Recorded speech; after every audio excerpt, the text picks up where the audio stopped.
Olá, seja bem-vindo ao meu canal. Eu sou o professor Pedro Ana Júnior e aqui você vai aprender contabilidade e direito tributário de uma maneira prática e objetiva. A videoaula de hoje, dando continuidade aos vídeos que estou fazendo a respeito da reforma tributária, especificamente da CBS e da EBS, à luz do que dispõe a Lei Complementar 214 de 2025.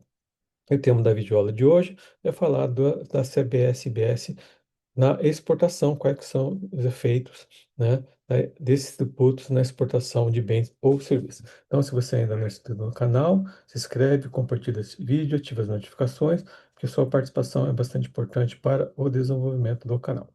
Então, qual que é o tema da nossa videoaula de hoje? Eu vou falar da IBS e da CBS nas exportações, à luz do que dispõe a Lei Complementar 214 de 2025. Então, qual que é a base legal? A Emenda Constitucional 132 de 2023 e Lei Complementar 214 de 2025, especificamente os artigos 79 a 83, né? Então, é isso que a gente vai estar comentando nessa videoaula de hoje. Então, qual que é o princípio geral, né?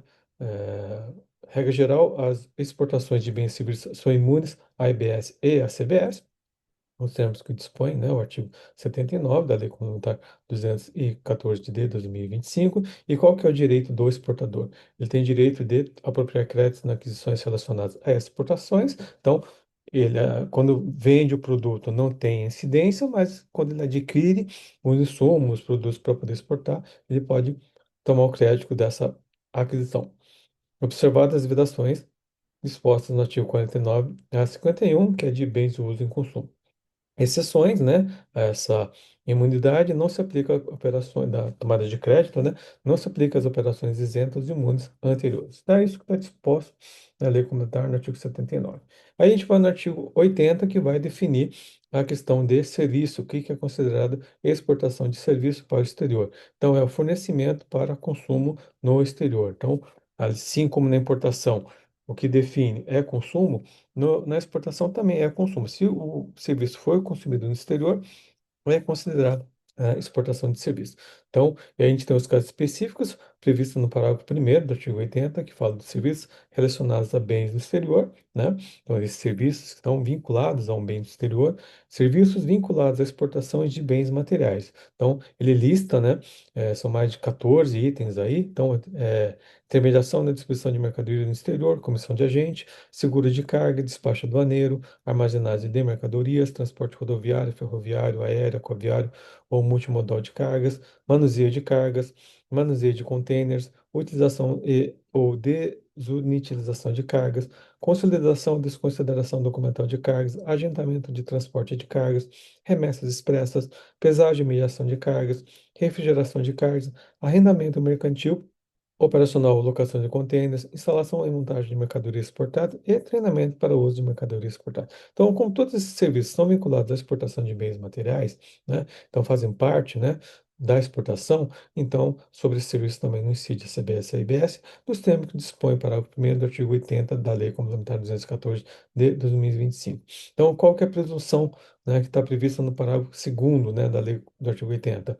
Local do consumo, né? Se não está definido, não está claro, vai ser o domicílio do adquirente. Quais são as responsabilidades, né? Quais são os cuidados que tem que ter para quem está exportando mercadorias ou serviços para o exterior, né? Se isso não for cumprido, tem penalidades. Então, se os bens não forem exportados após o serviço vinculado, há incidência de muitos juros nos termos que dispõe o parágrafo 4º, lógico, né? Ou seja, se o bem não foi exportado, então o serviço não foi prestado para o exterior, então não há que se falar da imunidade da incidência desses dois tributos. Ah, e se houver dupla execução, né? Então, só é considerada exportação a parte executada no exterior. E o registro é obrigatório, então há necessidade de comprovar o consumo fora do Brasil, tá? Então, isso está tudo previsto no artigo 80, parágrafo 4º e 5º da Lei Complementar 214 de 2025, referente à exportação de bens ou serviços para o exterior.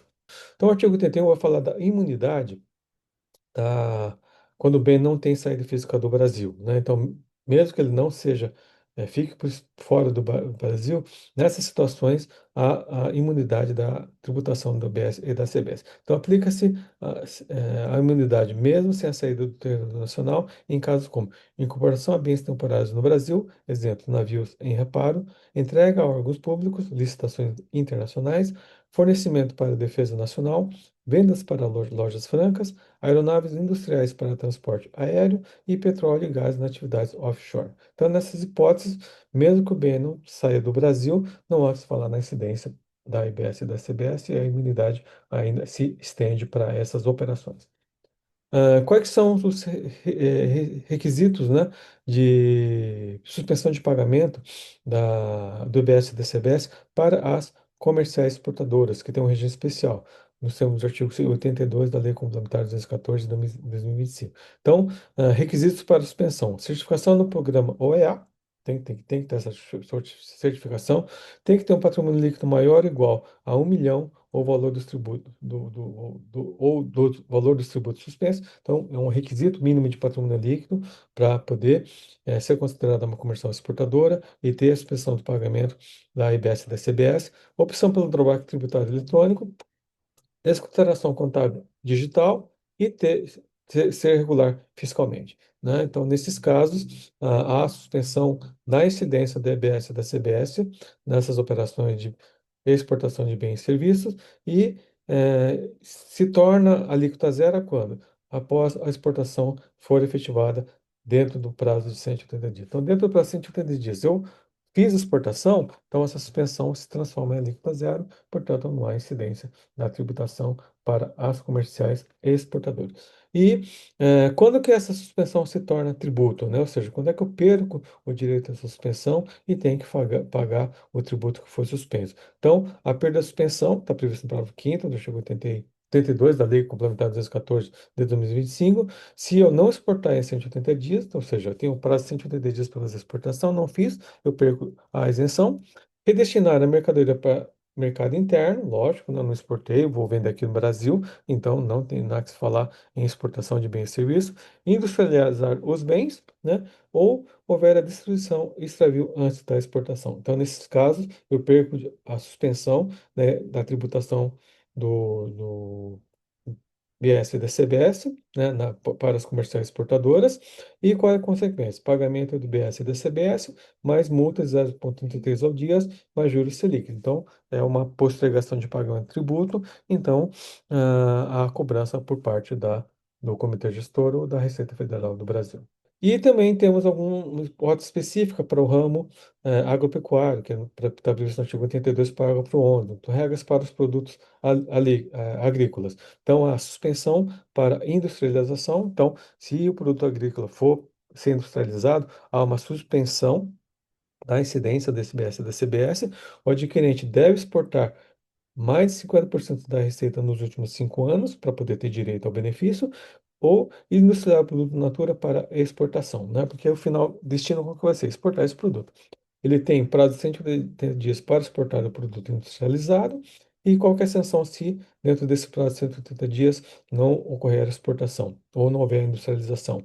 É o pagamento do tributo, mais multa e juros, né? Ou seja, pagamento por atraso no recolhimento do tributo. Se ele não industrializar, não exportar ou comercializar o produto no mercado interno sem tributar. Então, essa é a consequência, né? Qual que é o objetivo? É exportação. Não fez exportação, tem que fazer o pagamento do tributo.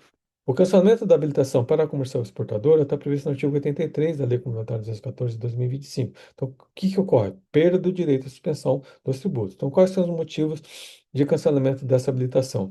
Descumprimento dos requisitos do artigo 82, ou seja, não exportar dentro de 180 dias, não ter patrimônio líquido mínimo, não ter a inscrição, toda do programa OEA ou do DETI, todos aqueles requisitos estão previstos. Se você não cumprir, você perde a habilitação ou pendência no pagamento dos tributos, né? Então há um processo, né? É feito um processo, o contribuinte é intimado eletronicamente para cumprir os requisitos, não cumprindo, ele tem um prazo de 30 dias para fazer a regularização. Não fazendo a regularização, ele perde a habilitação e pode eventualmente estar recorrendo, né, a um recurso ao Comitê Gestor ou à Receita Federal do Brasil, e o prazo para poder interpor esse recurso é de 20 dias, né, gente? Não é 30 dias, como é no processo administrativo geral. Nesse caso, um prazo mais curto, é de 20 dias. Então, você tem 30 dias para regularizar.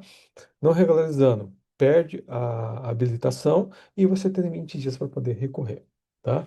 E o que que a gente pode concluir dessa videoaula, né, em relação à imunidade da CBS e da IBS na exportação de bens e serviços? É uma imunidade total na saída de bens e serviços para o exterior, os créditos são preservados nas aquisições, no caso da comercial exportadora, é uma suspensão tributária, né, que ele tem prazo de 170 dias para fazer a exportação, não fez a cobrança disso, né? Não cumpriu os requisitos, perde a habilitação, então tem todos os requisitos que têm que ser observados, e isso ajuda e há uma redução de custos para a agroindústria exportadora, né? Então é isso que eu queria falar na videoaula de hoje, falar o panorama geral da CBS e da IBS na exportação, né? E se você quiser estudar mais, vá olhar o artigo 79 a 83, 84 da Lei Complementar 214 de 2025 para poder se inteirar melhor do assunto. Então, se você gostou desse vídeo, inscreva no canal, compartilha ele, ativa as notificações,